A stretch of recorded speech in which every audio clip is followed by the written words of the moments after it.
good afternoon, evening, what have you. But happy Sunday. We are here again with another episode of Let's Talk About It, Journey to Success. Today, I am so lucky that I have not one, but two fabulous guests.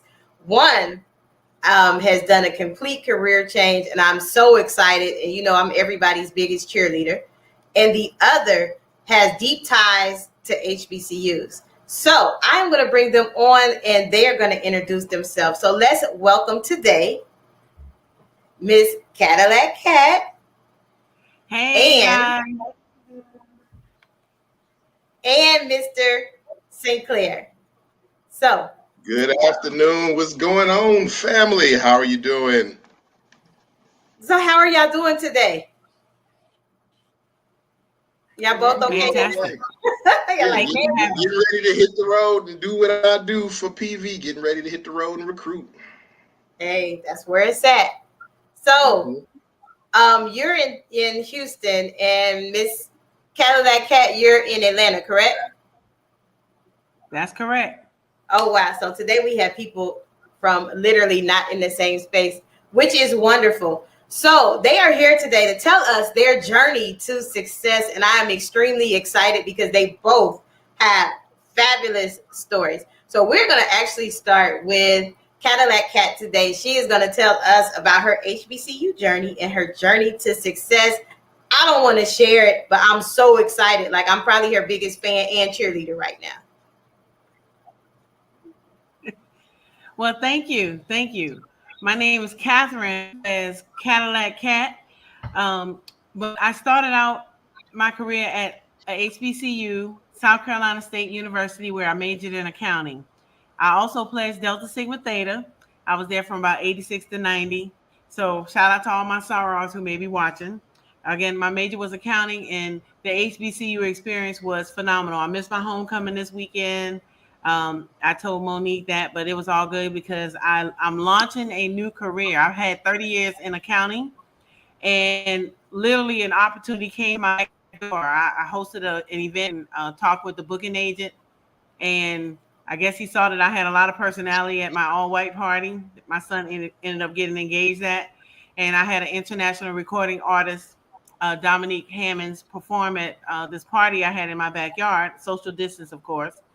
And one thing led to another, and he invited me to be a guest on his show, radio show. He was the owner of the station. I had no idea. And next thing you know, he offered me a position as a radio personality. So I am launching a new talk show. It's going to be called Talk About It with Cadillac Cat. It launches November 6th from 10 a.m. to noon Eastern. And every Saturday from 10 a.m. to noon. And I'll be promoting our businesses, our experiences, and our journey. I'm looking for guests and sponsors. My show, the website is it's on jprgradio.com. That's www.jprgradio.com. And again, if you look us up, you can tune in. We play smooth jazz, R&B, everything except rap right now because we don't want to degrade our women. And it's just a fantastic show. The owner is black. It's black owned. I have some phenomenal guests that'll be coming on. So I have transitioned from an accountant, not completely because I still have clients. So that's a means to an end. But into this new radio personality, I had a video shoot this weekend, photo and video shoot this weekend. Go to my Facebook page, Cadillac Cat, and you'll see me. I'm the only really Cadillac Cat out there. And send me a friend request, or whatever. And I'm just excited and happy to be here today. Awesome. So thank you for sharing us that. I did put the links to Cadillac Cat's radio station and info about her in the chat. So if you are in the area, even if you're not, look it up, support, because my motto, we have to support our own because who else will? So right. Thank you for sharing. I'm extremely excited about your show. If there's anything that we can do here at A Better Chance for You Futures Incorporated, let us know. Like if you need us to promote, you need us to get people, give me the flyers. I'll definitely get it out. So Mr. Sinclair, Thank you so much. I appreciate that. You are welcome. Anytime. Anytime. Stick around. We might have some questions later because we do have a lot of people that show up late or they just pop in and out and they'll ask questions. So, yes, Mr. Sinclair, you ready to tell us about your journey? I'm up to bat. Yes, I am. Congratulations to Cadillac Cat and all of her endeavors. Again, my name is Hayward St. Clair, government-wise. But for all the friends and family, I'm known as Ramon St. Clair, Senior University Recruiter for Prairie View A&M University, one of the top 25 HBCUs in the nation. I am the senior recruiter, or as I like to tell students when I speak to them, the gatekeeper of all that is good and educational in the land that we call the United States of America. Also an HBCU entrepreneur, getting ready to relaunch Premier Heritage 105, nicknamed PH 105 for short, at the beginning of the month. So everybody keep your eyes and your ears awakened for the next revolution of HBCU apparel. And this revolution will be worn. Born in Detroit, Michigan, I'm by way of the West Side, as Monique currently is familiar with. Product of Mumford High School. And of course, I am a Grambling man and a Prairie View man. So I am a two-time proud product and advocate of the HBCU culture, and actually pursuing my second degree from another HBCU. I keep it straight HBCU in my life. So I'm getting my second graduate degree in sports administration, which will coincide with a couple of endeavors and projects that I'm working on to help advance HBCU culture. So I'm glad to be here with my sister, Cadillac Cat, and Monique, so we can discuss everything good about HBCUs and even touch upon some things that might have some negative connotations so we can clear the air, as they say. Awesome. It's hard to keep a straight face with that, but yes, it's a lot of. Yeah, I did that. That's that clear the air. You saw that Cadillac? That's the clear the air move right there. Very us. So as you mentioned, it is homecoming season, and yes, I graduated from Wilberforce. Ours is usually like in November, but most alums do Don Dance because we don't have a football team.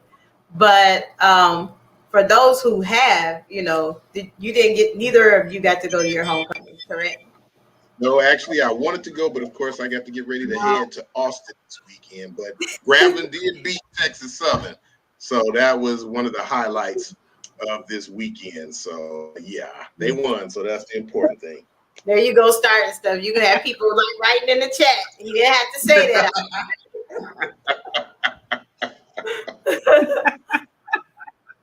But no, I mean, if you could think. Missed my homecoming. Wow. You missed yours. Who did y'all play? I think we played Morgan State. I mean, somebody who we were going to beat. I mean, it's always somebody you're going to beat. Who loses their homecoming game? I better put my sunglasses on because y'all throwing some serious shade today. She said, I don't know who we played. I think Morgan State, but we beat them anyway. And then see, you're going to have people come right in. Who was that on there talking about my school? Get me in trouble. It was Cadillac Cat. That's right, Cadillac Cat. Come be a guest on my show and we can talk about it with Cadillac Cat. How about that? We can clear the air. Oh, Lord. Don't forget to sign. You got to use hand gesture when you clear the air. Clear the air. We can clear the air. I can't. Y'all too much for TV today. But can you remember? I remember my first homecoming. I mean, because Wilberforce is on 42. And we are exactly across the street from Central State. So it was like we had the best of both worlds. We had two homecomings. And so, well, not us. But, I mean, can you remember your first homecoming? How was that? Oh, my God. Just electric. It was, being away from home from your parents and being on campus and having all the entertainers come in. We had Heavy D come in, and that was before he was famous. And I was like, who is this Heavy D? Kid and Play. Heavy D. Wow. I was like, who are these people? And they were good, but it's just like, looking back at it, I was, man, they came to our homecoming. So it was just like Black excellence. And, we were young, but that's just something, you just you can't describe. It's just electric. And now I'm looking at all these videos online, and it's just like, next year I'm going to hazmat suit if I have to. Okay. Oh Lord. Do you remember yours, Mr. St. Clair? Mine is so vivid, and I wish I could. I'm gonna have to find the pictures. We'll have to start like a view board for your site, Monique. Mine is so vivid. And I had the opportunity. I was fortunate enough that my freshman year, after relinquishing goals to play football, I went to my actually first love, which was radio. I started DJing back at home when I was 12 years old in Detroit. So I went and joined the staff of KGRM Radio. So I had the opportunity to grow and advance in communications, as well as become a member of our student union board. And I was actually one of the DJs on the DJ committee. So when we had events like Spring Fest, which is our homecoming for the spring or homecoming, I had the opportunity to kind of, make sure the crowd stay hype at certain events prior to the big events. So it was something that I can remember. I was with the homies. You know how when you're at your university, everybody from a certain geographical area hung out. So of course I was with the Detroit fam, and shouts out to the Detroit fam. And of course, Detroit, Chicago hung out, of course, the Ohio fam. So it's like the whole Midwest clique hung out. So other than working, and I don't even consider it work, because if I wasn't at the radio station, I was somewhere DJing an event on campus. So all I can remember was constantly being on the move and music just resonating through and from me, because I was constantly moving. And between getting fussed at from some of the other family members from the South who weren't quite familiar with house music, because you know how we get down at the house, Monique. I incorporated that into the music scene. So it was so fun. And every year after that, it actually grew potentially better as I grew as a young brother at an HBCU environment. Of course, and I always tell kids, especially now as a recruiter for an HBCU, I came about when HBCUs were important. Not that they're any less important now, but I came about through the different world era. So I consider myself a Cosby kid, because as Dwayne and them matriculated through Hillman, so did I. So, it was a connection. Yeah. So I tell people proudly, I'm a Cosby kid. I'm from that era of different world when it was important for you as a Black boy or girl to attend an HBCU. And I'm glad to see that it's gradually getting back to that. So yeah, my homecomings, woo! And like I say, if I didn't go to this one, I'll definitely make the next one. And shouts out to my Grambling family. Prayers go out to you this weekend. Much love goes out to you. Definitely. I echo that. I'm sorry. I echo that with the being a Cosby in a different world.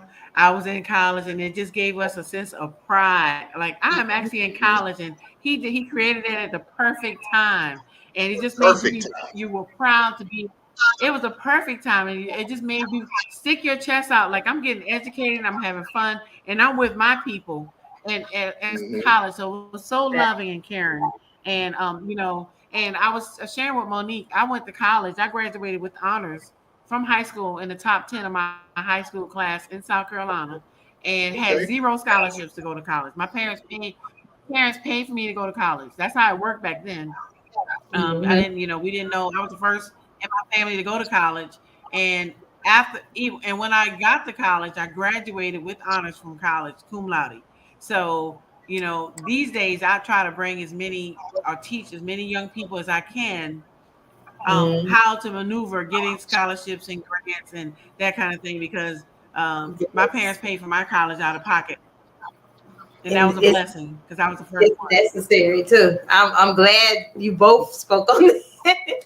You both spoke on the importance of that, because I grew up different world. I think that was the lineup. It was like different world, Martin, and New York Undercover. I'm telling my age. But that was the true era of the culture, though. That's when Black excellence was real. You fought the powers, as Chuck D said. We gonna fight the powers that be, for sure.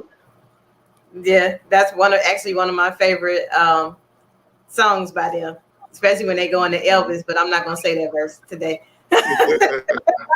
Him and John Wayne.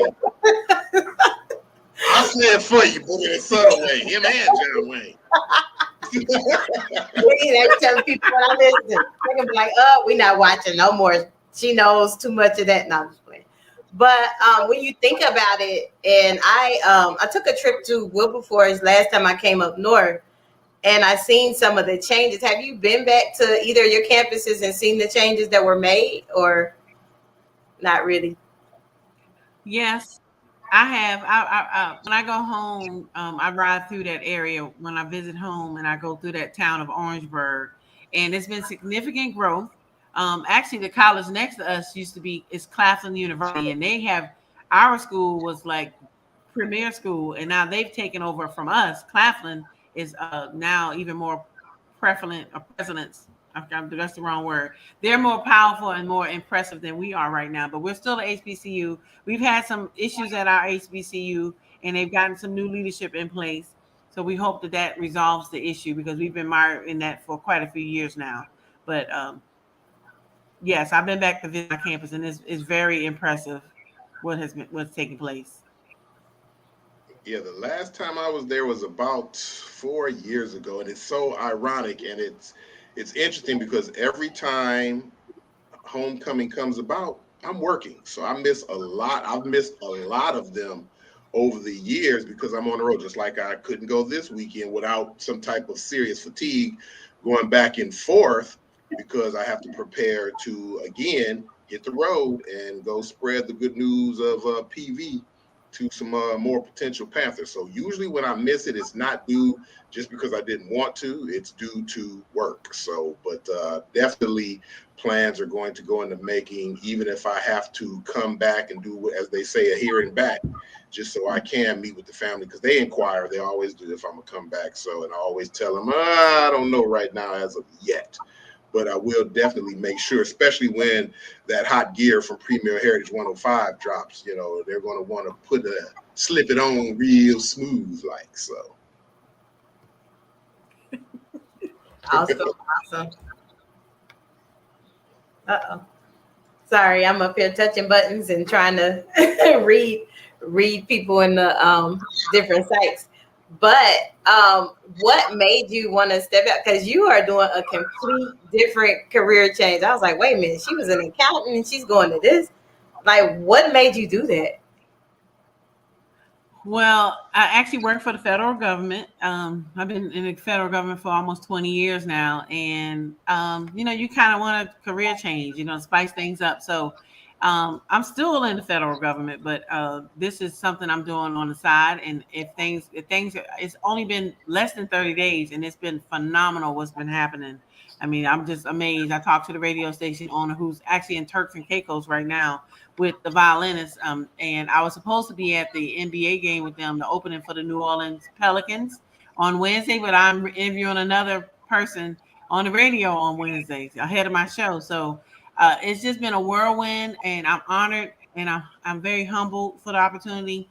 And I just see it as a stepping stone, because sometimes change is good. So as long as I'm an accountant first, so of course my paper always has to be right. And then am doing something else that makes me happy, because crunching numbers all day is very cumbersome, and just like I'm tired of reading numbers. My eyes are very bad, and I want to start wearing glasses. Oh wow. Well, numbers and the computer screen is gonna play a challenge on that. That's and right. Mr. Sinclair is launching is it like a clothing line or just a HBCU line in general? Let's term it what really is. It's a HBCU movement, and that's by far the best way that I can term it, because we're doing more than just selling gear. Of course, being a product, as we all are, the HBCU, and especially being a professional in the culture, I experience and see first and foremost what is needed for the HBCUs, for the students and their families that are interested in coming and becoming part of the family. So it's more or less a movement. The apparel is just part of it, because that's my way of providing exposure to the students by wearing, of course, apparel, because, you know, that's the first place that the conversation starts, is when you see somebody wearing a college that you might not be familiar with. And the first question is usually asked is, where is that?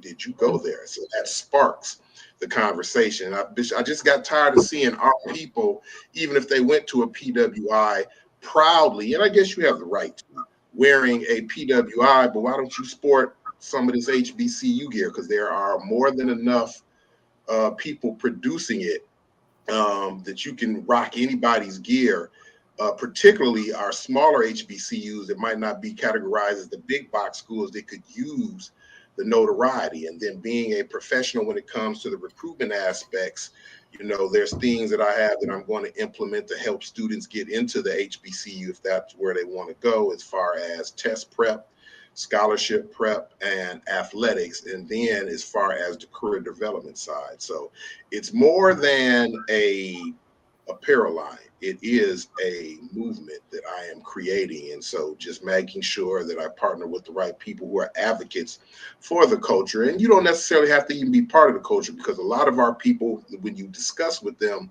their experience in college, a lot of them initially wanted to go to an HBCU. And as Cadillac said, you know, when it comes to, and you know, Mo, when it comes to HBCUs, that might be usually the separating point for our students that want to come.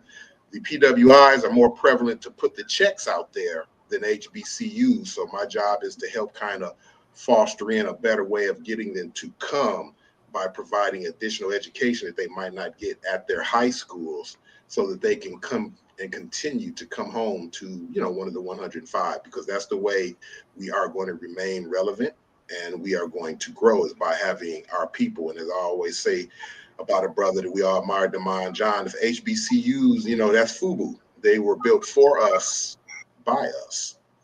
That's right. That's true. That's I'm glad you had opened up that part of a conversation, because, as you know, I'm a heavy advocate for HBCUs. I mean, like, there's no secret there. And as a former educator, I used to deal with that a lot in the schools, even amongst my peers. And, you know, now it's like, that's the famous buzzword. Hey, how do you get in? I'm like, wait a minute, you know, kind of have like my Mike Jones moment. Back then, you didn't want me. Right. Now I'm hot, y'all up on me. Right. I mean, Let me see. I think that number still works too. 281-330-8004. Oh, my bad. It's the DJ in me. Forgive me. but I mean, just being real, and that was part of the reason why I kind of, you know, stood down from promoting different things in schools, because I'm not from Texas. I'm not used to people not having pride in in the school. Right. And every Friday they would have like college day, and I had an HBCU shirt on every Friday. Sometimes not Friday, but just cause. And you know, we grew up seeing it on TV. We grew up seeing it everywhere. And so it's like, I'm for it. Both of y'all, like, I will support everything you do. I'm for the mission. You know, that's what I do. And, you know, a lot of people that join the program, like, I had a conversation with a parent, you know, because confidentiality, I ain't going to say the name, but one of my parents got upset. Like, look, you make us do the work. Because, and that's the other thing that you didn't really touch on as a recruiter. I know you deal with that a lot. Parents don't follow through, and some parents don't want the success for their child. Let me tell you, Wow. we call those helicopter parents. Now, let me digress, Cadillac Cat. Let me tell you what a helicopter parent. I'm not understanding that last comment. How could you not want your child to be successful? Look, like Monique said, and it's something that as recruiters or educators we have to deal with every day. And I'm gonna play devil's advocate. I don't believe that they do it intentionally, but through the course of their advancement, because they have made it, I think they forgot where the essence of their foundation has come from. And so in so doing, and they've gotten cool with, our Anglo brothers and sisters, they forgot the foundation from which they came. So they tend to, and because they're just raising their children different from, us being the kids of baby boomers being Generation X, they're more protective, or we're more protective, because we don't want our children to go through what we went through. And this is my take on that, being I can see that. being a father, being a Marine, being in higher education, and being an entrepreneur. Mm-hmm. There is no way, and Mo, you can highlight this, we can put some music behind it, you can make it a banner. There is no way our children will go through what we've gone through, because it's a different time.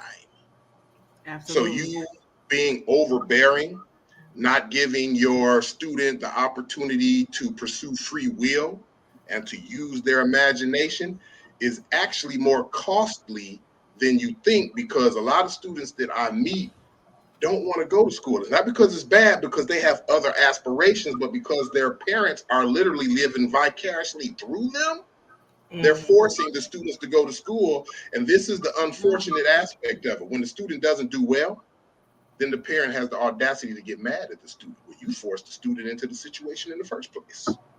There's plenty of things that we can delve into where a student can be successful, very successful, without forcing your student to go to university. And so I run into that every day. And trust me, helicopter parents are the biggest dream crushers for our kids that you will ever encounter. And it's sad and it's disappointing to me, because I can read my students' faces.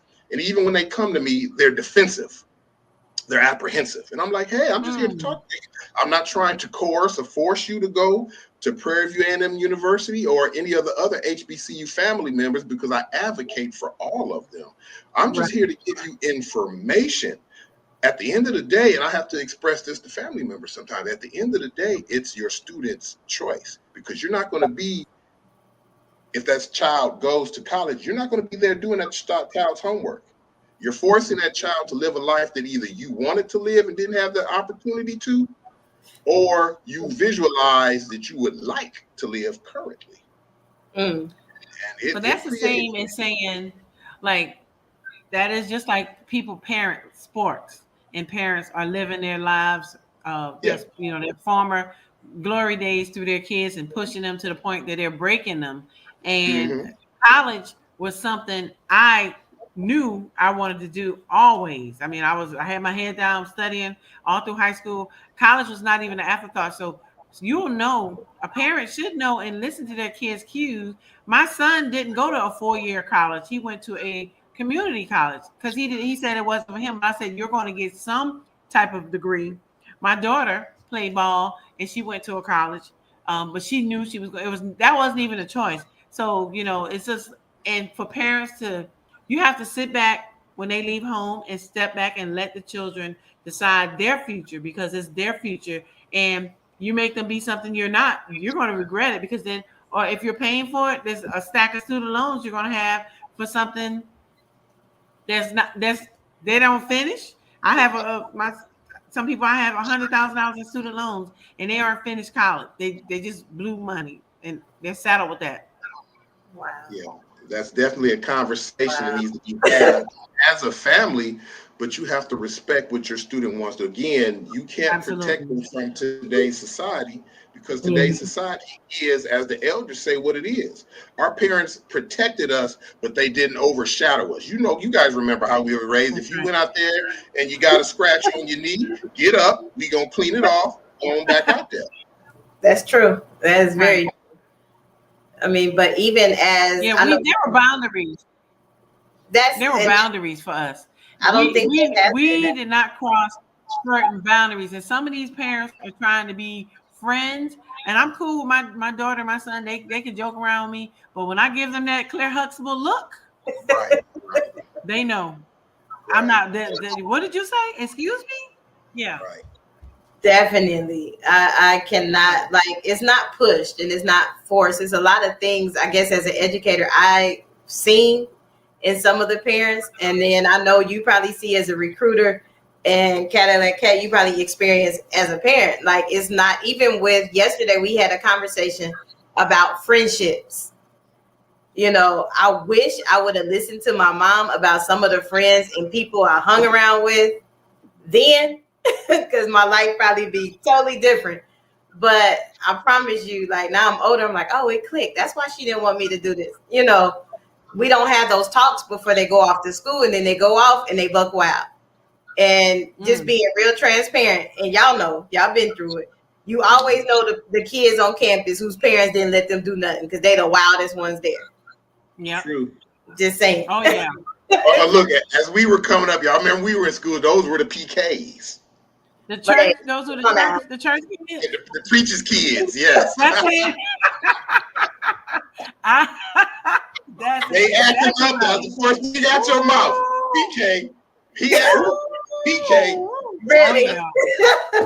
The wildest thing on campus, they tore the campus up from the front to the back of the campus. But those are the conversations that need to be like had in the community before you send them off, because you don't want them to come home faster than you took them to get to the campus. A lot of them go home within the first semester. Their freshman week. Think back when we were in school. We saw the PK. That's when we've had our first glimpse of looking at our parents, because we saw what they did and they do it. And just what you doing now, Mo, we all stood there in the clique. Yeah. We kids too. That's our first parent moment. Yeah. All I can say is I'm glad we didn't have camera phones. Yes, I did have a good time on both campuses, Wilberforce and Central, but I was smart enough to focus on why I was there. Right. But as I think about it, you sit there. My God. But yeah, I really do talk to, seriously, I talk to the young women or young girls that are through the program, and I talk, hey, look, you know, yeah, you may have a little boyfriend in high school.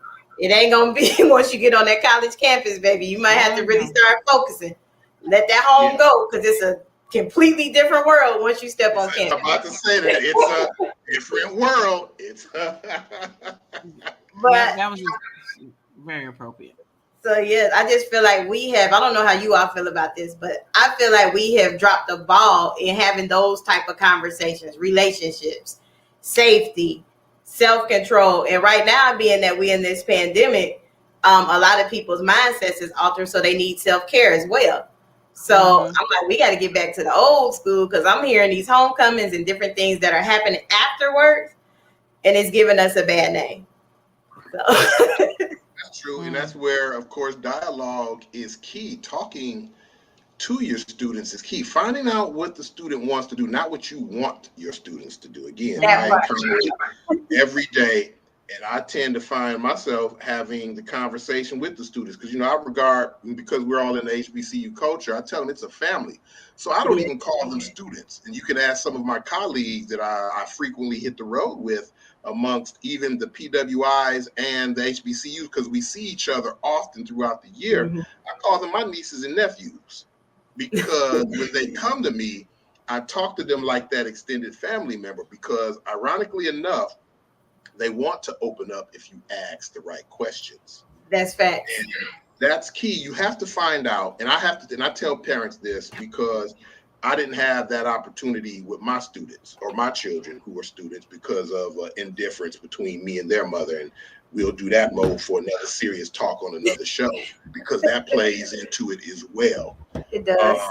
So I talk to students and show them the love that I didn't have the opportunity to show my children in this time when it's important. So when I can see that they really want to know something, you know, I try not to look at them like, you should know this, because I have to understand and realize you don't understand because your parents didn't have you understand. They didn't expose you. So, and that's where, you know, when I meet a student, when they come up to me and they ask me, well, what is this about? I can't get mad. Because it's the parents, and let's just be honest, it's the parents first, and then it's the school. If your high school doesn't have the inclination to expose our Black kids or even the Hispanic kids to an HBCU, that's where the paradigm needs to be shifted, and it's not being shifted. That's true.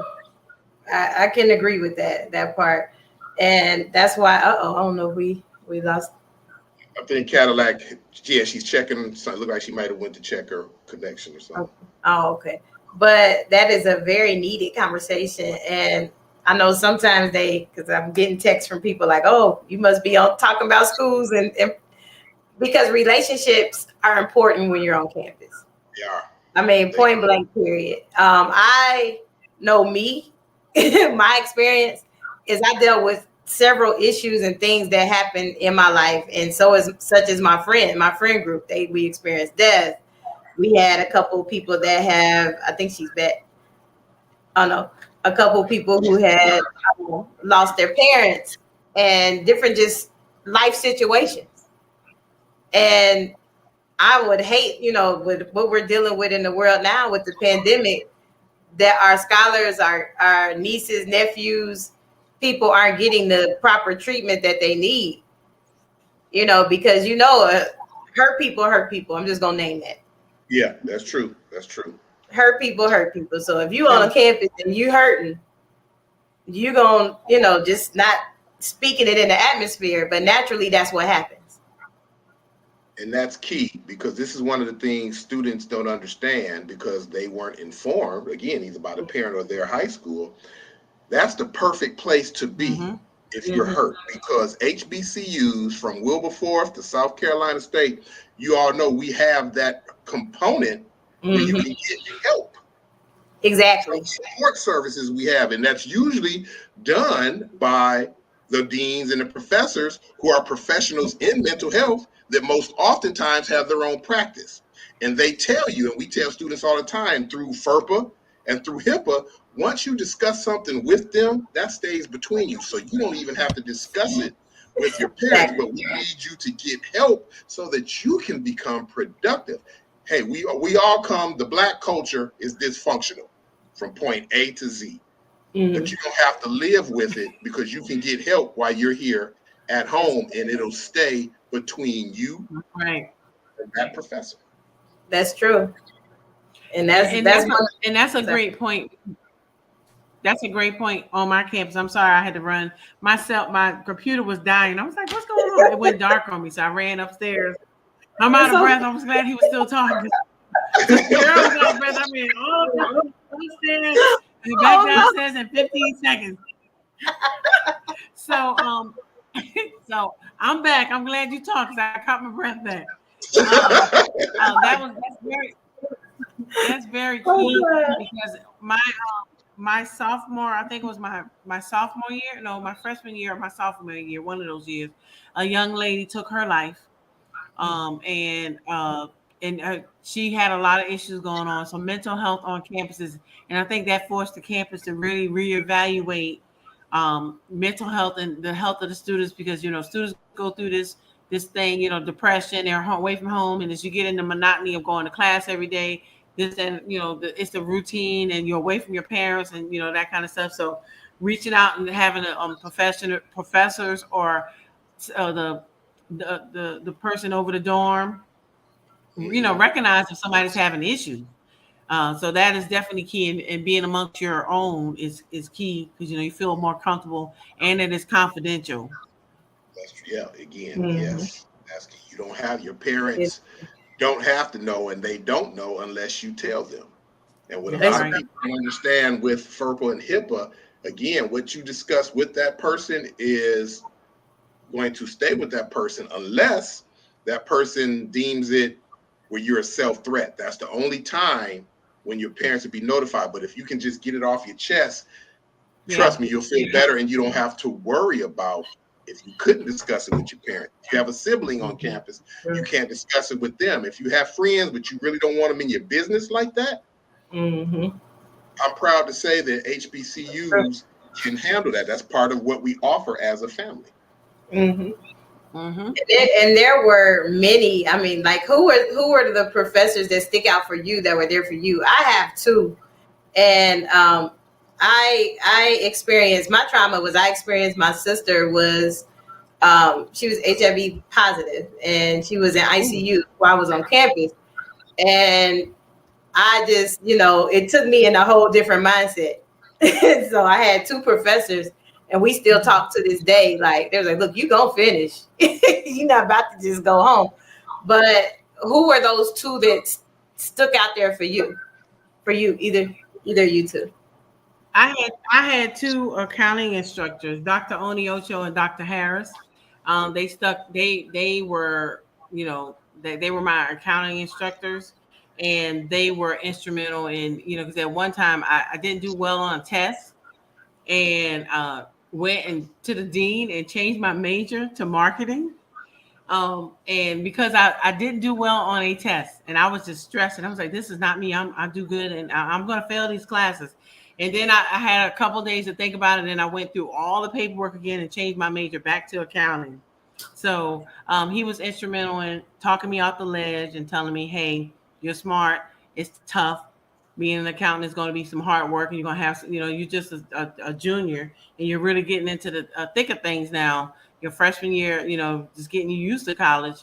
Your sophomore year, you take sprinkling a little couple of classes about it. Your junior, your senior year, you're heavy into your major courses, and you can't run because it's getting tough.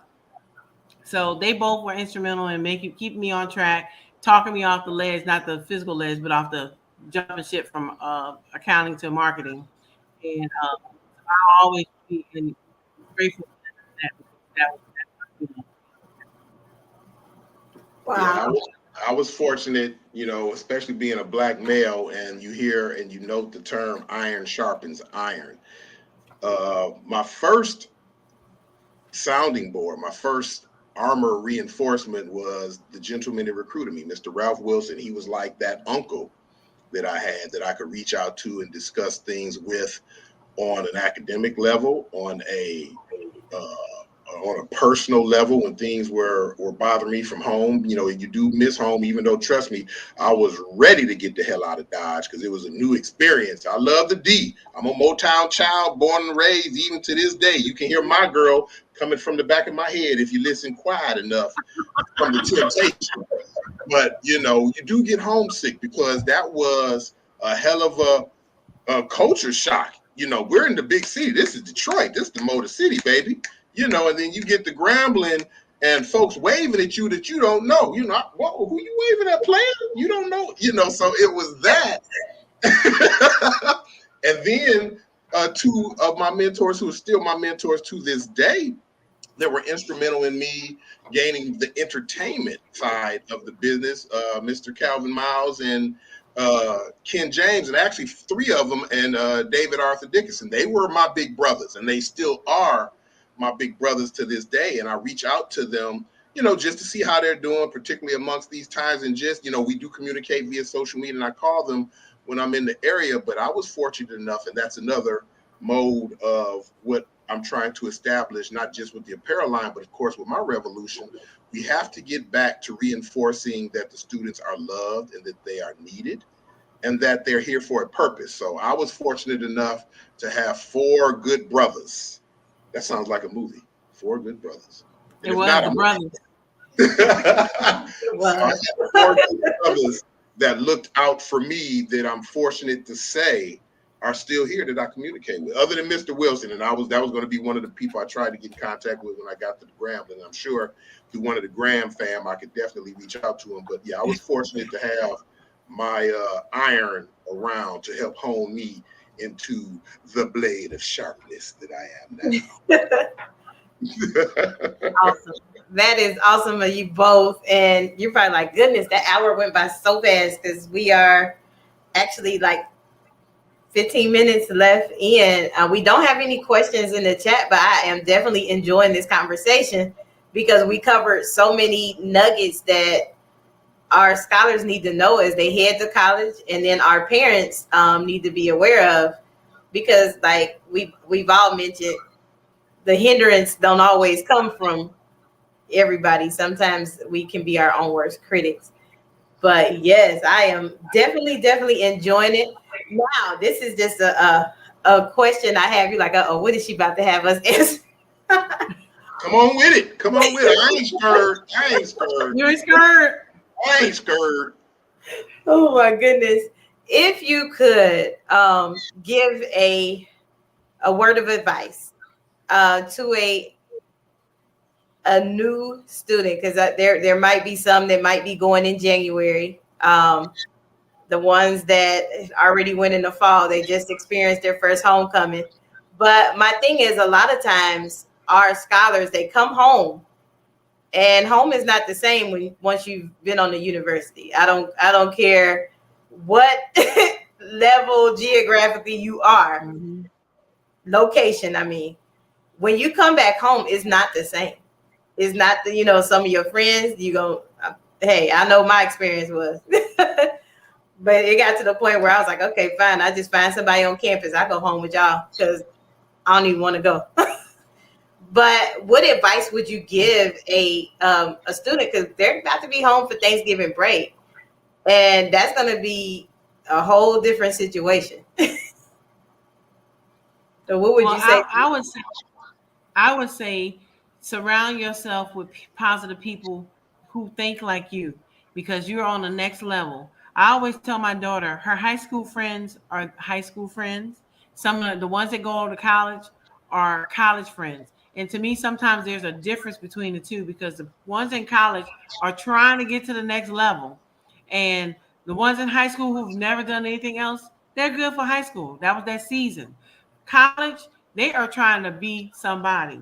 And I would say surround yourself with even family members. You're going to be with your family, your friends that have gone off to college, so that you all can conform. Hey, talk about your experiences, your lessons learned, just so you can surround yourself with that positive energy and that positive vibe. And if your home is not welcoming or someplace you don't want to be, maybe you don't want to go home, and you find one of your friends on campus whose parents are welcoming, and you go home with them, because you don't want to go backwards and come back and your mind is not into your school and you can't focus on, it's going to take you a long time to get caught up with mentally to get your grades together, keep it together. And you don't want to take any steps back, because then you're digging yourself in a hole and you want to keep moving forward. So that would be my suggestion. Just keep positive energy around you at all times. That was good. That's on point. I'm going to co-sign that, because I want to see you top that, Mr. Hayward. I didn't know we were in a competition. Look, these are my thoughts. I didn't know. These are my thoughts. What I tell students, and it resonates with me because of what you said. It's true, but this is coming from a male perspective. Okay. Embrace the change. Yes. Because once you've decided to go to university, you are ascending in life. You can't take everybody with you. Everybody is not meant to go along your journey. So when I would go home, I would go back to hang out with friends that didn't go. And you automatically sense that. You still love them. You still pouring on the love, but they treated you not disrespectfully, but with some distance. And I believe, and I could be wrong in speculating, but I believe it's because they think now that you think that you're better than them. Mm-hmm. And that's not the case. I just chose this journey because that's what suited me. One, and you asked them this after you've gotten mature. Remember, I invited you to come with me. Because, when we were all going to school, a lot of the schools were open admission. If you wanted to come, you could literally show up. That's true. Wow. The application right then. That's true. Get accepted. That's true. So they didn't want to go. They chose to stay home. And Monique, being in the Motor City, it was opportunity. So they chose that route. So as I would come home, the distance would grow. I would call my friends. Now, my dear high school friends are like family to me today. So I believe they understood. And it wasn't that they thought that I was better. It's just college wasn't for them. And they took a route that was good for them. And they're doing well. But as I did grow, to piggyback off of what Cadillac Cat said, I met my first roommate. We were the first 3 people on Grambling's campus. Oh, wow. The first 3. We had total run of the campus in 1987. I'm going to say it. I ain't mad. in 1987. It was 3 of us in Pinchback Hall for 4 days. Y'all probably acted a complete donkey. Well, we didn't because we was raised right. And plus, you can't act the fool with nobody on campus but 4-inch roaches that you ain't never seen before in your life. You know, and them roaches, you know, we used to them house roaches. Anytime a roach hit the wall and you hear it, you know that's a big ass roach. And then when you step on it and it get up and look at you like, hi player, who's you? And it's story zone, yeah, that's a different world. But I digress. So when I and her, you know what? They did y'all brothers wrong on the HBCU campuses. Somebody posted on one of my pages yesterday this Pathé Hall, and that was the slum of the campus. And I said they did y'all boys bad back then, and it was like you go there, you're going to the ghetto. So but they know they can get away with that for female. It makes you the man that you are. That's where I tell people when it comes to HBCUs, that's where you get that resiliency. Yeah, that's true. And that diligence, because you literally have to make it. You know, and our generation, this is what I tell some of the young brothers now that I talk to who want to stay home. And I never understood that. You know, being a military child, I'm ready to go. You have to go to grow. Might not be that way for a young lady, but for a young man in training, you have to go to grow. You can't be up under mama. Oh Lord, no. Well, no, I don't know though, because my mom and dad, they gave me 2 options: military, college. And I know I'm not fit for the military. I don't like to do all that exercise, even though I do now. But back then, no, and I wasn't getting up that early. So there's a difference. Somebody was gonna make you do the exercise. There's a difference. Making you do the exercise. You want to do the exercise. You ain't have a choice if you're in the military. Right, so, Mr. Marine? Oh, yeah, that's true, because I'm a proud Marine. Oh, wrong. So but I've learned, as we digress and I get back to the point, Herb and the other brothers were like brothers to me. You know where my second home was outside of Detroit?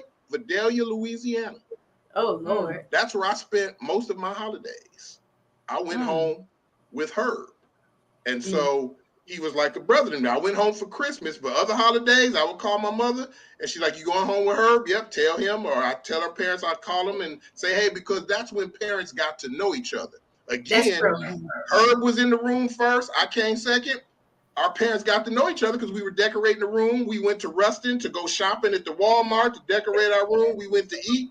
That culture is few and far between now. Mm-hmm. I can agree. So what I would tell again, students, enjoy your ascension, because everybody is not meant to take that path with you.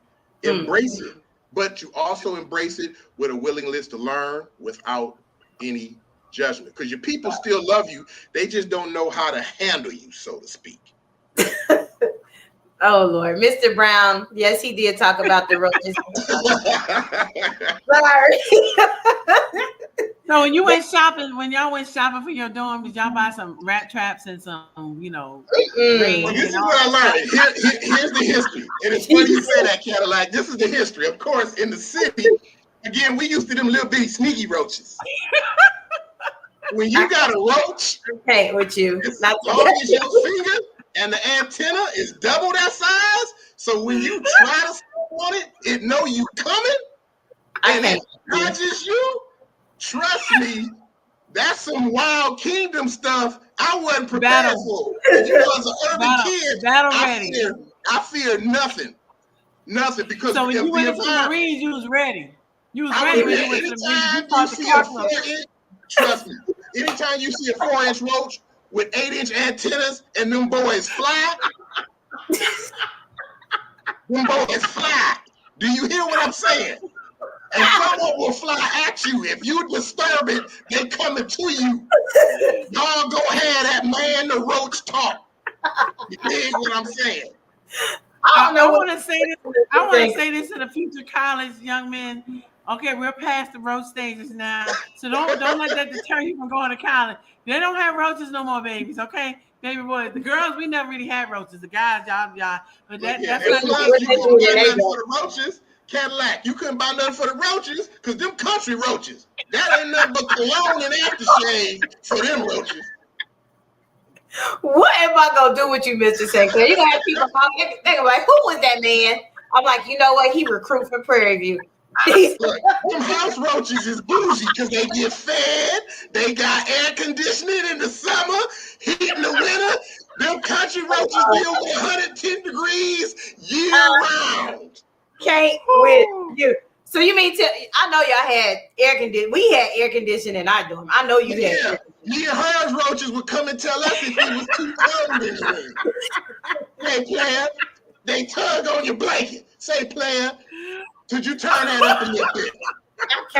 I can't with you. You know what? I can't. Lord have mercy. What are we gonna do? I'm just saying. What are we gonna do? Don't be scared of the roaches, young man. Don't be scared of the roaches, baby boy. You did have to kill a couple of them to let them know this is not your room. You did. You had to kill a couple of them. Let off some bombs in there and keep it moving. No, they wasn't scared of no bombs. They were. You had to. Let me tell you what the key was. You had to step on them 3-4 times, and then leave the body there so the other roaches could see you wasn't playing with it. I'm glad I didn't have to stay in your dorm. I'm like, you know what? I got some friends at Grambling. I'm gonna say, you know what? I had a guest on the other day, and he said y'all had it. Wow, y'all was in the my brothers, I'm well known on the campus. They know about the boy wonder. Trust me, they'll say Moan wasn't lying. They wasn't lying. Them roaches hit that window and it fall down, be on his back, and you think you gonna step on it and it flip. Anytime an insect is big enough to leave tracks in the sand, and I'm from Detroit, white boy Rick, black mafia family, all of that, you move the hell back from a bug big enough to leave tracks in the sand. I'm just trying to tell you. Call it what you will. I didn't say that, Mr. Sinclair. You know what? You are forever my brother with your crazy stuff. Jesus. I ain't scared of Cadillac cat, but I was at a 4-inch cockroach. Oh my God. You think it was a bee buzzing behind you? It's a doggone cockroach. I can't. What we gonna do with it? That traumatized you at the camp. Oh yeah, I can tell. Did it tap you on your shoulder too? Turn around, you look at it. I'm a Marine. I ain't afraid no more. But I would tell her, look, if I jump, it's not that I'm scared. I'm not used to this because I'm 100% city slicker now. I got country roots, but I was born on the west side of Detroit. You dig what I'm saying? Lord. You talking about Plymouth? I'm just playing. But no, seriously, I have truly, you done made me laugh. We done laughed this whole hour. You even got Anthony in the chat talking about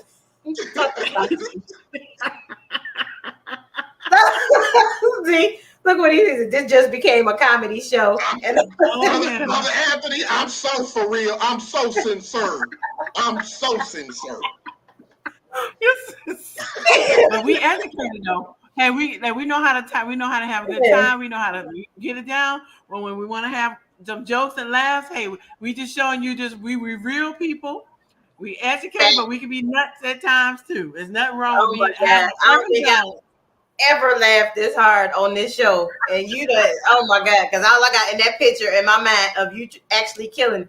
Now you know I got a whole bunch of grand fan friends, right? Hey, you know, I'm telling you, I ain't lying. I'm so sincere. I'm telling you. You about to make me cry my eyelashes off. Oh my God. See what you done started, Mr. Sinclair? Jesus. You know what? I think I'm going to have Mr. Sinclair on my show, talk about it with Cadillac Cat. And we might go into detailed discussion about them cockroaches at HBCUs back in the 80s. Let me tell you something. Talk about the armor of God. Let me tell you who God put the armor on. I'm not. Anytime you hear a crunch, when you hear a crunch, it wasn't no Nestle Crunch bar. It was that doggone cockroach, and it sprung back up. Whatever part you crunched, it left behind, and it kept moving. I don't know about y'all. I don't know about white boy Rick where we from, Mo. I don't know about Black Mafia life. I don't know about Young Boys Incorporated, but that's gangster. That is, if you leave part of your body and you still part of moving, your body you behind are and keep it bad. You moving. are a bad bug. You are the baddest. That's gangster. Oh my God. Oh Jesus. You know, we lived through all them historical times. You know, we knew somebody in all them aspects. You need some therapy. Tell him Cadillac. He need definitely. He need. I didn't have a fly swatter. I had a rolled up GQ magazine because it had weight to it. You understand what I'm saying? You gotta put weight on them boys. Okay, well, hey, I use the newspaper or some things in my. Telling you, it's gotta have weight. When you hit them with a fly swatter, they think you scratching their back. I'm telling you. Oh Lord! Oh my God! Well, y'all have truly made my side hurt today. We talked about some really serious topics. Yes, like Cadillac Cat said, we all are educated, but sometimes we just need a good laugh, and y'all have definitely provided that today. And I definitely appreciate you all taking time out your Sunday. And I know you got to get on the road soon, but to make me laugh. Now, you got this vision in my head at Gremlin, so thanks for that. Know. Right. Good luck recruiting them students. Look, the family understand. Anthony, don't encourage him. Look here, Ebony Man wasn't heavy enough, brother Anthony. I needed that GQ. You did? Because you know that GQ is about that thick. I can't with you. Ebony, you know, unless it was the big Ebony we had when we grew up. Y'all remember when the Ebony magazines was 18 inches long? And they used to mail Ebony and Jet. I remember that. So, but my brothers, my Pitchback brothers, Pitchback Hall, baby. Woo! Yeah. But that's another conversation we can have on another show. But, okay. Mm-hmm. I am definitely going to invite you both back because this is hilarious. and trust me, I was trying to be serious today, but I can hang with Mr. Hayward because I tell jokes too. But I'm trying to be reserved and calm and stay on topic. But we definitely can come back and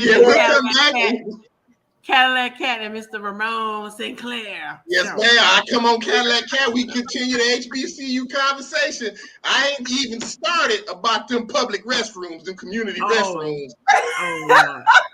That's another show there. We gonna talk about that one later. Yeah. You can't tell all your jokes in one time. No. But see, this is how we're talking. That's HBCU family. That's what the kids. That's what the kids don't understand. It's a family thing, and you got to be part of the family to even understand what we're talking about. And you can't have thin skin because you're gonna get that. No, you can't have thin. It's a wrap. You have to be able to laugh even at yourself. Like, yes, indeed. That's right. Yes, indeed. Remind me to tell y'all the story that my cousin scared me about Southern Louisiana women. That's gonna be the next episode. That's gonna crack you. Okay. Hey, Miss Sparks. Hey, Miss Sparks. She's my fave. She's one of my faves. Yeah, that's my auntie right there. House party on Wednesday as well. I love her. She's nice. But we got plenty of show to talk about. Mm-hmm. Yeah, brother Anthony, no. See, they don't have no ideas. And look, before we go, the kids be asking me if recruiting event, Cadillac and sis. Tell me about the dorms. I shudder. I'm like, ooh. We don't have dorms. We have apartment style living. Oh, they bougie now. Yeah. I stayed in Askew, Jackson, the co-ed dorm. That was like the best year of my life. That was so fun. And then the Temkin Court. But we didn't have that, that luxury of that bathroom. I've seen a dorm. Matter of fact, when I was at Wilberforce, they had the bathroom inside their room. Oh, that's bougie how, there. That's how I was at my college. I guess I was bougie. South Carolina State, we had a bathroom inside our room where it was four of us sharing one bathroom. That's it. That's how they did the girls. Look here. Pitchback and Drew Hall, them community restrooms. Yeah. Mm. See, that's a guy thing. My routine was taking my shower at about 1:00 in the morning. When everything was gone, or early in the morning after the cleaning staff came by, and I know they hated us on the weekends. Good Lord. Oh, wow. That's like I said, that's another show for another time. Yeah. We gonna talk, brother Anthony know what I'm talking about, but let me tell you, community bathrooms is pure evil. That's all I'm gonna say. You know what? Next time we come on, we will discuss that, and I will definitely invite y'all back. This Cadillac Cat, as our famous character was saying, that's all I'm gonna say about that. You are on punishment for the rest of the day. You are officially on punishment. Period. But he was so business-like at the beginning, and it just all went off the rails. Well, no, we start talking about campus life. You know, you talk about campus life, everybody wakes up. But seriously, on Wednesday we do have American Baptist College and Bennett College on the HBCU house party. And I wish everybody would tune in. We have lots of fun. We don't have any more giveaways, I don't think. But it is a way that we raise funds for the university, and it goes directly to the university. That's what's up. Just make sure that if you have time, you can tune in. It's on LinkedIn, Facebook, Twitch, Apple TV. Is on all of those different platforms. And it's like an hour like this, but I don't know. Anthony, we might need to invite them to HBCU house party because they are hilarious. Yeah, if it's the house party, Kid and Play gonna be in there. Who got that? Ain't gonna hurt nobody. I got that kick step down, baby. So is this house party? Do they play music? Is it music? Is it like a party?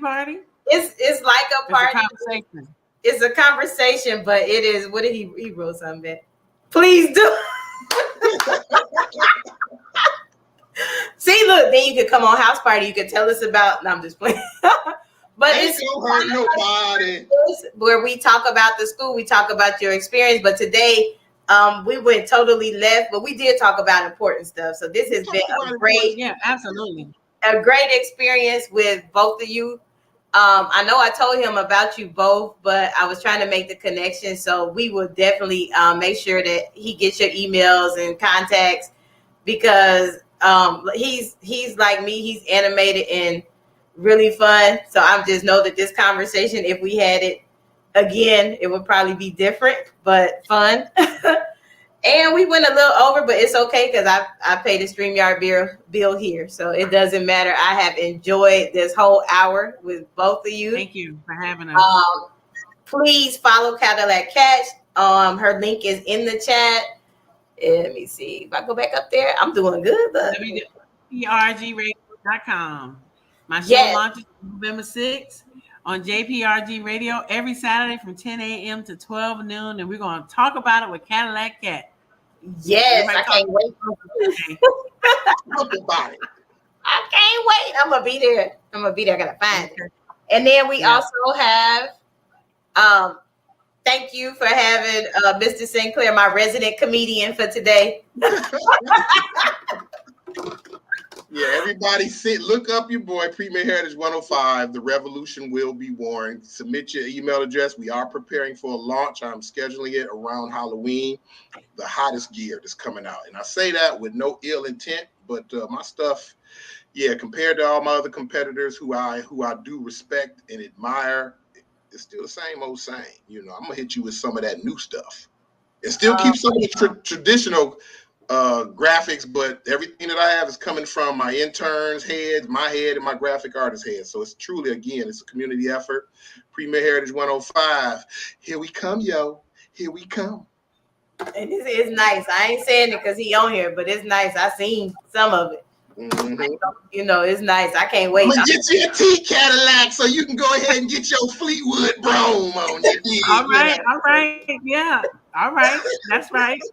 I look forward to it. Oh God. Oh, see, look, you have Miss Vanessa Sparks said that you were great. That's my family right there. Oh Lord Jesus, help them today. Help them today, Lord. Well, that has been all for Let's Talk About a Journey to Success. Today, We were kind of out of pocket, but hey, we fam. You went to HBCU, you know we always fam. We always have some kind of common story, and we're gonna always laugh. So thank you again for tuning in. If you are watching on the replay, leave us a like, share, comment, something, so we know that you enjoyed this show today. Thank you, Mr. Sinclair. Thank you, Cadillac Cat. Please support our folks, the radio show, and the clothing line. Thank you and have a wonderful Sunday evening. Everybody take care. Thank you.